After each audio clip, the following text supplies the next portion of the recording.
Go ahead. Good afternoon. It's August the 16th at 4:12 p.m. It's 89 degrees.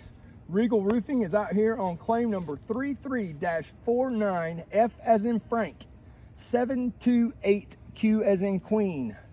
We have here a shingle. We have many shingles that were paid for on a previous repair scope.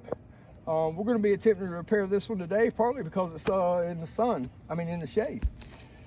So we chose this one, and we're going to do this repair. And the way I'm going to do that repair is I'm going to break these shingles, break the seal loose on these shingles, and then I'm going to go back and remove the nails. And in doing that, I'm going to use this tool. I do have a roof snake, but in side-by-side comparison, you can see the bluntness of this tool. You see the forks here, they're not really intended for a roofing nail, where this one is. It slides in easy, less, I don't have to get under it so far, and then we pry it out. This one here is a lot more intrusive, and it causes more damage. So we're going to use the more conventional tool and for removing the nails, and then when we go back to put in the nails, of course, we're going to use what the roof snake was intended for, and that's to protect the shingle from over liftage. All right, certain T guidelines say I can lift that shingle to a 45-degree angle. We're not going to go anywhere near that. If I do go anywhere near that, it's going to be the roof snake's fault. All right, so I'm going to start by breaking these shingles loose. Already, as I break the shingles, I see granules start to fall.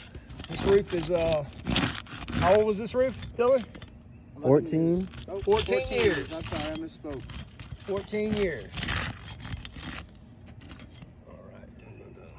All right, so now I'm gonna pull these nails out.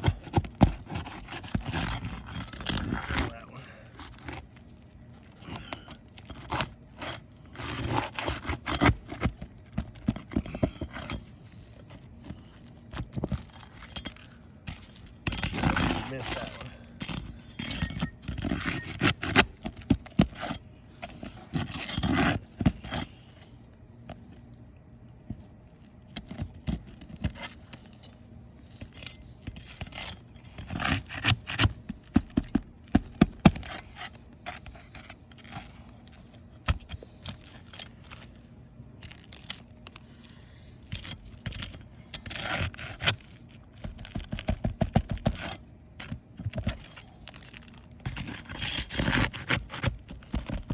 So here I've only lifted it tall enough to get the nail out. It's a 5/8 nail, standard for roofing. I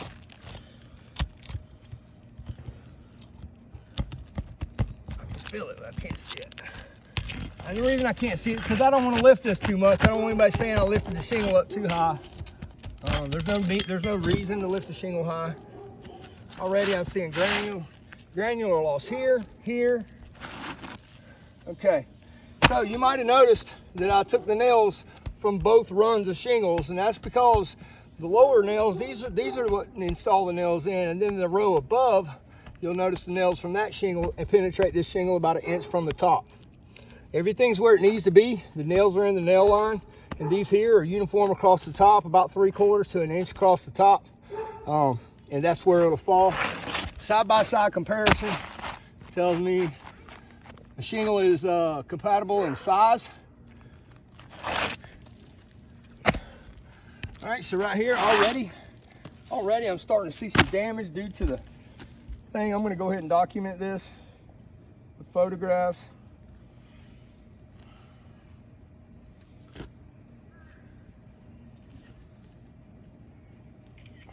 All right, now we got to hustle a little bit. Don't run out of time.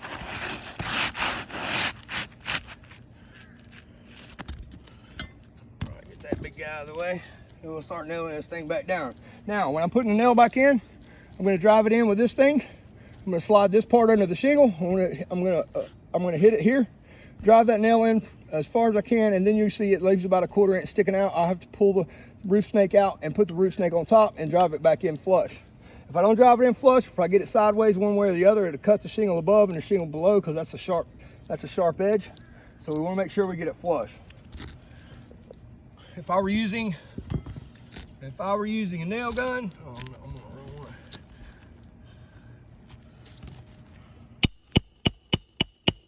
Or a hammer, then I would need to lift the shingle to the full 45 degrees that the manufacturer allows. And you know, we're not trying to damage the shingle, so we're going to comply with the roof snake. I'm seeing tons of granular loss roll down the roof with this little 12-ounce hammer.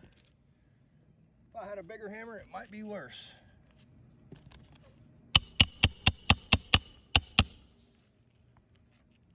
All right, let me go.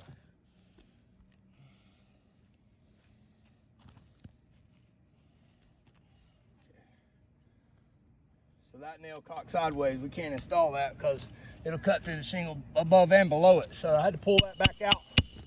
I'm going to start over here. Something's blocking me here. All right. Let's try this again. What's our time look like? 6 minutes.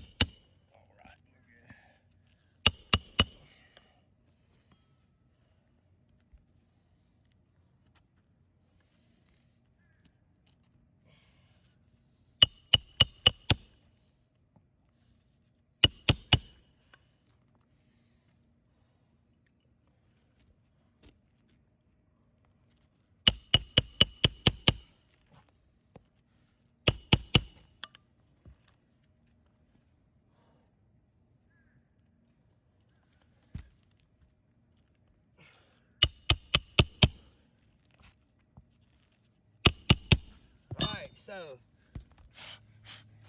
it's very clear this shingle's damaged about as bad as the shingle that we took out. And in comparison, this shingle's damaged, not quite as bad as the one below it. This shingle over here is damaged. If I take a count on that, you got one shingle here, runs that way, 1, 2, 3, one shingle here, runs that way. So that's one shingle, 2 shingles, and 3 shingles damaged. That's 3 shingles. How many shingles were we paid for on the scope? 25. 25 times 3 is 75 shingles, not including the ones that we have to repair. That's 100 shingles. This repair doesn't make sense due to repairability, age, and condition. I call this a fail all day long. We're going to send in an estimate for full replacement due to repairability, and we would greatly appreciate your reconsideration. Thank you and have a wonderful day.